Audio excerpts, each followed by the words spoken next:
উপর যদি আপনি একবার দরুদ পাঠ করেন, আল্লাহ সুবহানাহু ওয়া তাআলা আপনার উপর 10টি রহমত নাযিল করবেন। আল্লাহ সুবহানাহু ওয়া তাআলা আপনার 10টি গুনাহ মাফ করে দিবেন।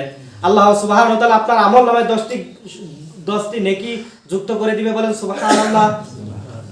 রাসূল সাল্লাল্লাহু আলাইহি সাল্লামের উপর যদি আপনি দরুদ পাঠ করেন, তাহলে আল্লাহ তাআলা আপনার যত বিপদ আপদ আছে, যত বালা মুসিবত আছে, সকল বালা মুসিবত থেকে আপনাকে হেফাজত করবে, বলেন সুবহানাল্লাহ। রাসূল সাল্লাল্লাহু আলাইহি সাল্লামের উপর দরুদ হলো দুইটা।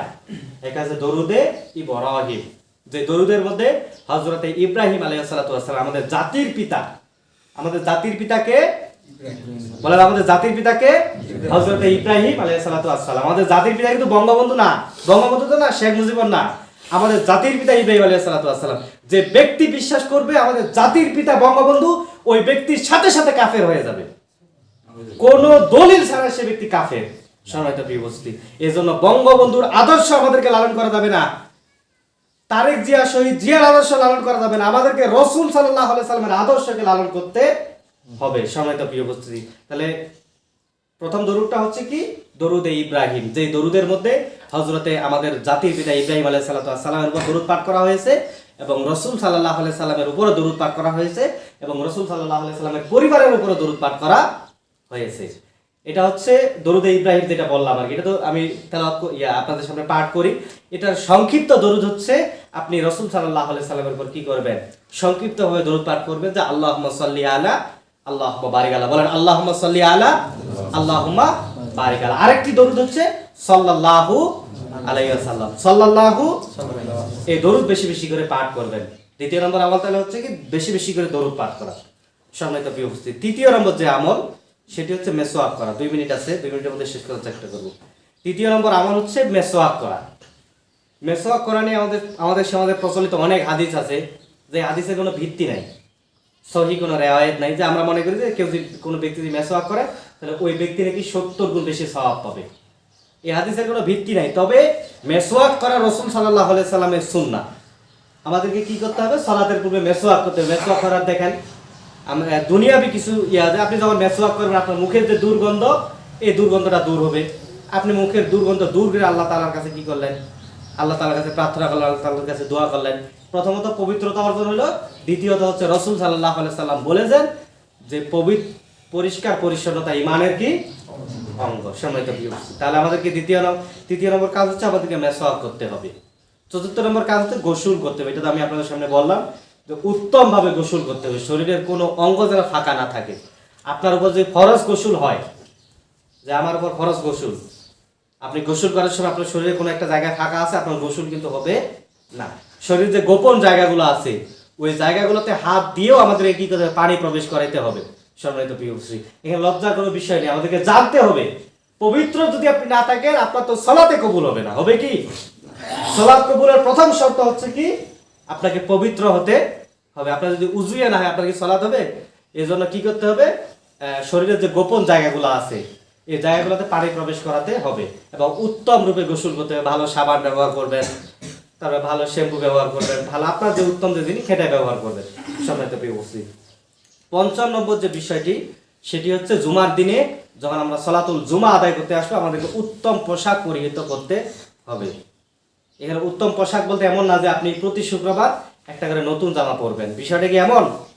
বিষয়টা এমন, আপনার যতগুলো কাপড় আছে, ওই কাপড়ের মধ্যে যে কাপড়টা সবচেয়ে উত্তম, ওই কাপড়টা পরে আপনাকে সালাতুল জুমার মধ্যে আসতে হবে। আপনি আল্লাহ তাআলার কাছে কি দাঁড়াচ্ছেন, আপনি স্বয়ং আল্লাহ তাআলার কাছে দাঁড়াচ্ছেন, আপনাকে কি করতে হবে? আপনার কাপড়ের মধ্যে যে উত্তম কাপড়টা, এই কাপড়টা আমাদেরকে পরিহিত করতে হবে। আমরা যখন ঘুরতে যাই, কোন আত্মীয়র বাড়িতে যাই, দাওয়াত খেতে যাই, তখন আমরা কি করি? যত নতুন কাপড় আছে লন্ড্রি করি, ইস্ত্রি করি, যত কিছু করার সবকিছু করে ওই কাপড়টা পরি। আর আল্লাহ তাআলার কাছে যখন আসি, একটা গেঞ্জি পরে, শার্ট পরে, একটা লুঙ্গি পরে চলে আসি। বিষয়টা এমন না? আমাদেরকে উত্তম পোশাকটা পরিহিত করতে হবে। এটা হচ্ছে কি রাসূল সাল্লাল্লাহু আলাইহি সাল্লামের একটা সুন্নাহ। রাসূল সাল্লাল্লাহু আলাইহি সাল্লাম আমাদের জন্য এমন এক আদর্শ। রাসূল সাল্লাল্লাহু আলাইহি সাল্লাম যেমন যুবকদের জন্য আদর্শ, ঠিক রাসূল সাল্লাল্লাহু আলাইহি সাল্লাম তেমন মুরব্বিদের জন্য আদর্শ। রাসূলের জীবনীটা ছিল এমন যে রাসূল সাল্লাল্লাহু আলাইহি সাল্লাম একজন রাষ্ট্রনায়ক ছিলেন, রাসূল সাল্লাল্লাহু আলাইহি সাল্লাম একজন যোগ্য স্বামী ছিলেন, রাসূল সাল্লাল্লাহু আলাইহি সাল্লাম কি একজন যোগ্য মুফতিদের ইমাম ছিলেন। অর্থাৎ রাসূলুল্লাহ সাল্লাল্লাহু আলাইহি সাল্লামের আদর্শকে যে আমরা লালন করতে পারি, কোন নেতার আদর্শ বাদ দিয়ে যদি রাসূলের আদর্শকে লালন করতে পারি, আল্লাহ তাআলা আমাদের জীবনটাকে আরো সুন্দর করে দিবে। বলেন সুবহানাল্লাহ। এজন্য রসুলের যে আদর্শ, এই আদর্শটাকে আমাদেরকে করতে হবে। তৃতীয় 6 নম্বর যে বিষয়টা, সেটা হচ্ছে আমাদেরকে সুগন্ধি ব্যবহার করতে হবে। আতর ব্যবহার করা রসুলের সুন্নাহ, আমাদেরকে আতর ব্যবহার করতে হবে। এরপর হচ্ছে ইমাম যখন খুতবা দিবে আমাদেরকে মনোযোগ দিয়ে শুনতে হবে। এরপর হচ্ছে জুমার সালাত আদায় করতে হবে। খালি খুতবা শুনে চলে যাবে একলা একলা নামাজ পড়ে, বিষয়টা কিন্তু এমন না হয়। বিষয়টা হচ্ছে কি, আমাদেরকে ইমামের নেতৃত্বে জুমার সালাত আদায় করতে হবে। এরপরে সূরা কাহাফের তো কথাই বললাম, দরুদের কথা বললাম। লাস্ট যে বিষয়টা 11 নম্বর যে বিষয়টা, সেটা হচ্ছে বেশি বেশি করে আমাদেরকে ইস্তেগফার পাঠ করতে হবে। আল্লাহ তাআলার কাছে বেশি বেশি করে আমাদেরকে কি করতে হবে, ক্ষমা প্রার্থনা করতে হবে। আমাদের জীবনে যত ছোট গুনাহ আছে, যত বড় গুনাহ আছে, কত গুনাহ হয়, হয় না ভাই? দেখবেন চলতে ফিরতে হাঁটতে ঘুরতে মুড়তে যত আছে গুনাহ হয়। এই গুনাহগুলো মাফ হয় কিভাবে? একমাত্র আপনি আল্লাহর কাছে ইস্তেগফার পাঠ করবেন। এই ইস্তেগফারের মাধ্যমে আল্লাহ তাআলা আপনার এই গুনাহগুলো মাফ করে দিবে, বলেন সুবহানাল্লাহ। সংক্ষিপ্ত কি, আপনার আস্তাগফিরুল্লাহ আস্তাগফিরুল্লাহ আস্তাগফিরুল্লাহ পাঠ করলেন। আপনি সাইকেল চালায় কাজ টুনিয়ার যাচ্ছেন, না হলে আধা ঘন্টা লাগবে। প্রতিটা পেডেলের সাথে সাথে যে আপনি আস্তাগফিরুল্লাহ পাঠ করেন, আপনার সওয়াব না? দেখবেন আমরা কি করি, ফোনে গান বাজাইতে বাজাইতে জোরে জোরে যাই, গল্প করতে যাই, আপনি ইস্তেগফার পাঠ করলেন, আপনি হাঁটতেছেন ইস্তেগফার পাঠ করলেন, আপনি যাচ্ছেন ইস্তেগফার পাঠ করলেন। বিষয়গুলো খুব সহজ না ভাই? খুবই সহজ। আমরা যদি সহজ ভাবে নি, সহজ মানে আমাদের জীবনটাকে একটা তাকওয়াবান জীবন, তাকওয়াবান মানে একজন মুত্তাকির যে গুণ, এই গুণগুলো যদি আমরা অর্জন করতে চাই, তাহলে আমাদেরকে সর্ব অবস্থায় আল্লাহ তাআলাকে স্মরণ করতে হবে। আল্লাহ তাআলাকে আমাদেরকে স্মরণ করার তৌফিক দান করুন, বলেন আমিন। বেশি বেশি করে ইস্তেগফার পাঠ করার তৌফিক দান করুন, বলেন আমিন। সম্মানিত প্রিয় উপস্থিতি, আমার আজকে জুমার আলোচনা এখানেই শেষ। আমি শুধু আপনাদের সামনে জুমার আলোচনার যে শিক্ষা, এই শিক্ষাগুলো বলেই আমি আমার আলোচনা শেষ করবো ইনশাআল্লাহ। সম্মানিত প্রিয়, আজকে আমার আলোচনার বিষয় যেটা ছিল সেটা হচ্ছে জুমার গুরুত্ব ও ফজিলত। এর ফাঁকে ফাঁকে আমি অনেক বাইরের আলোচনা নিয়ে এসেছি। তো সব আলোচনার শিক্ষা হচ্ছে যে আমাদেরকে জুমার সালাতের গুরুত্ব অনুধাবন করতে হবে।